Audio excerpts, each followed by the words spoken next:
Указы главы республики по развитию села исполнены на 30%. Об этом сообщили сегодня на совещании у главы Якутии. На сегодняшний день на реализацию плана в этом году выделено более 14,5 миллиардов рублей, из них около 2 миллиардов федеральных средств и более 9 республиканских.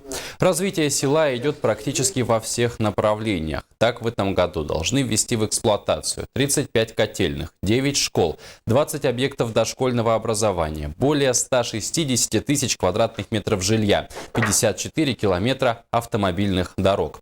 Актуальный на сегодня вопрос доставки тепла в сельские дома успешно решается Министерством жилищно-коммунального хозяйства.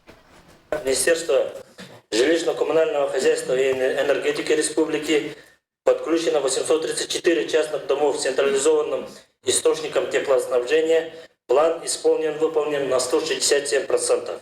Подключено к электроотоплению 481 частный дом из запланированных 500 жилых домов, или исполнение плана составляет 96,2% от плана. 100% исполнение будет до конца текущего года.